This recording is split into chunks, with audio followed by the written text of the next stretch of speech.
Now proceed to recognize the first member to ask questions, Senior Deputy Minority Leader Edgar Arice. Thank you, Madam Chair, colleagues, members of the DBCC. Good morning. Before moving forward to the 2026 national budget, I think it will be beneficial if we learn from the past. So may I just ask some clarificatory questions? In the 2025 budget, during the bicameral conference committee, an unprecedented portion of the general appropriations bill, which is 373 billion, to be specific about it, was cut and diverted to other items, either augmenting existing items or funding new ones. The items completely defunded were placed in the unprogrammed funds.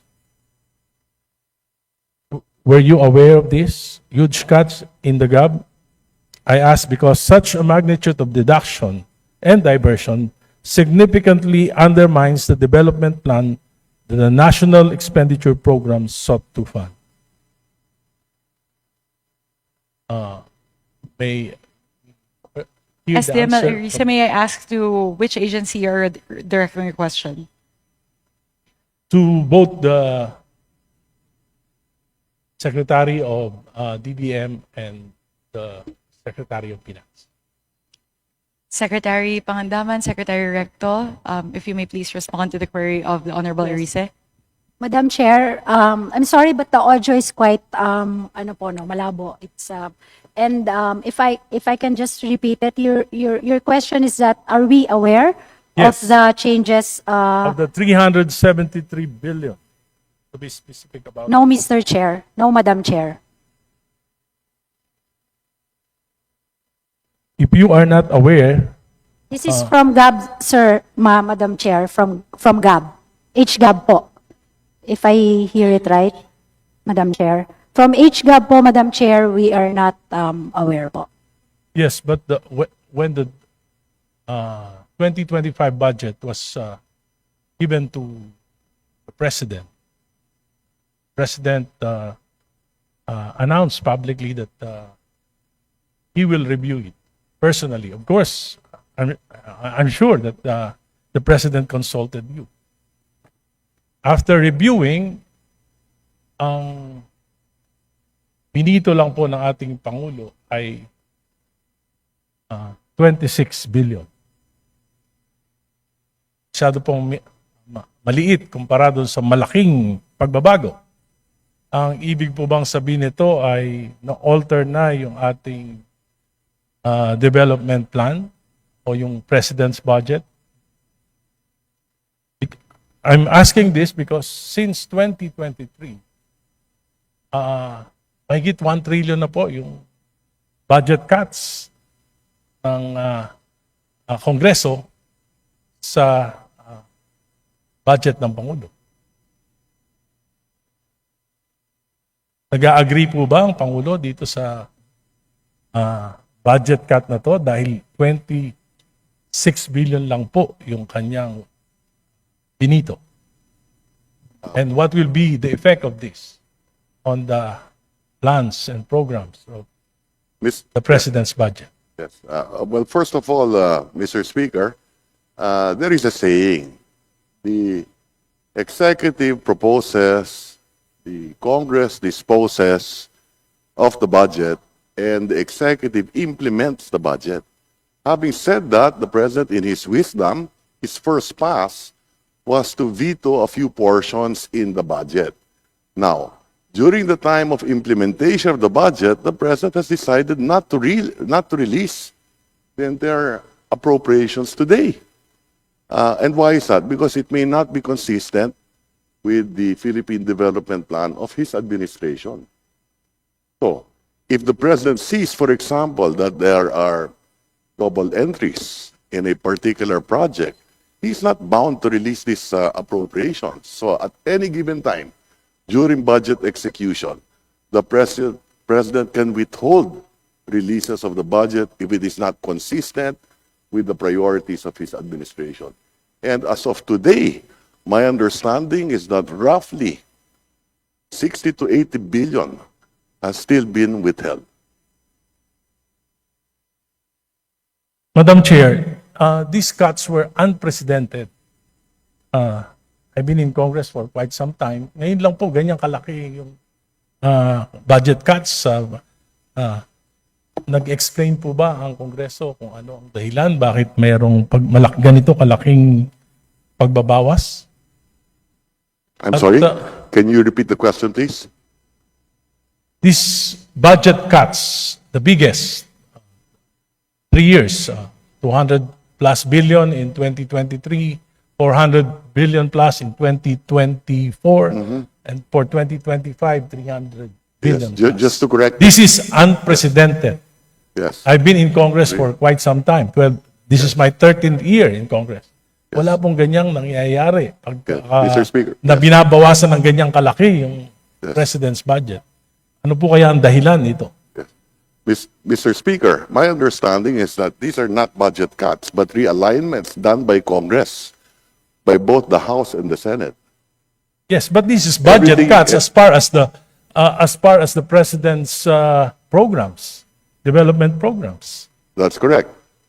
So, And ano po kaya ang dahilan? Ano po ang binigay na dahilan ng Kongreso kung bakit? ang mga At kasagot- makikita po natin na karamihan po na ito ay nangyayari during the BICAM. Yes. Ang mga kasagot, Nawa po walang visa po yung matagal na pinag-aralan ng mga departamento at binibigay po yung completely to the BICAM yung yes. desisyon para sa mga programa na matagal ng plinano ng ating Pangulo. Ang makakasagot po niyan ay ang Kongreso, hindi ang executive. But have you not asked, Mr. Secretary? Sa LEDAC po, meron po tayong LEDAC, Legislative Executive Development. Meron po ba tayong Well, the fact, pag-uusap Yes. tungkol po dito? the fact is, Mr. Speaker, is that the President today has withheld some appropriations passed by Congress. And these are realignments because they are not consistent with the Philippine Development Plan or the priorities of his administration. Opo, pero ito po ay nakakabalang sa programa ng ating Pangulo. Gusto nating matulungan ng ating Pangulo, dapat siguro po ay sinisiguro natin talaga na yung kanyang mga priorities ay mapopondohan at hindi po yung priorities ng iba. That is correct. At yan ang panawagan ng ating At Pangulo. kayo po Yeah. ang DBM at ang Secretary of Finance at ang Department of Development siguro po ang dapat na manguna. Dahil natatandaan ko po yung mga Pangulo, pag binabago yung kanilang budget, talagang hindi sila pumapayag. Kahit magkaroon ng re-enacted budget, kahit na ma-delay yung approval, tatandaan ko po during the time of President Gloria, halos wala pong napapasa na budget on time dahil dito sa mga ganitong pagbabago sa President's budget. Ngayon po, unprecedented for 3 years, biggest budget cuts. Kaya 1 trillion pesos. Imagine, SDNL gaano po kalaki yung Teresa, 1 trillion pesos. Just wanted to, may I request you to wrap up? One more question before we move to the next member. Marami pa po akong questions, siguro po in the next round, but meron lang po isang bagay na kailangan po natin sigurong tanong. This is a policy question. Ban on transfer of appropriation, Section 25, Article 6, Section 26 of GAA, amending specific substantive laws and a number of legislations, Syntax, Reform Act, Train Law, Universal Healthcare, and a number of jurisprudence were violated by the reduction of complete defunding of budget or complete defunding of budgets of certain programs. If you knew this, you could have raised them before the legislator to stop the budget cuts. Are you also aware that the some budget insertions that increase the earmark funds of certain programs and projects of departments and agencies in the special account in the general fund may have resulted in the GAA 2025 breaching the NEP mas malaki po yung inaprubahan na GAA kaysa National Expenditure Program. This is unconstitutional. Article 6, Section 25(1). Can you comment on this? Ang karamihan ng katanungan po ninyo ay masasagot ng Kongreso at hindi ng Executive. Dahil karamihan nito ay nanggaling sa BICAM at hindi naman kasamang Executive sa BICAM. But before the President should sign the GAA, siguro po dapat malaman niya kung talagang unconstitutional yung kanyang pipirmahan.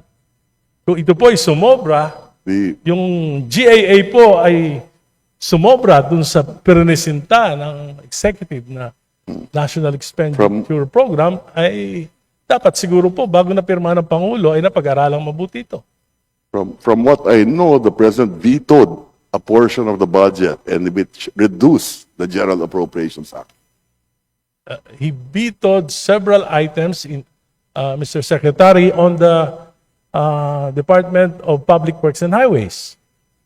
Dahil ito po ay maaring lumaki dun sa budget ng DepEd. Meron pong constitutional question dito. Pero po ang tinatanong natin ngayon, are you aware kung talaga bang yung ating GAA ay sumobra sa halaga ng ipresinta ng Executive Department the National Expenditures Program? We are not aware, Mr. Speaker. Maybe we can go back on this later because there were figures presented by one of our members during a privileged speech that shows that the GAA is bigger than the NEP. Thank you, Mr. Speaker. Thank you very much, SDML Erice.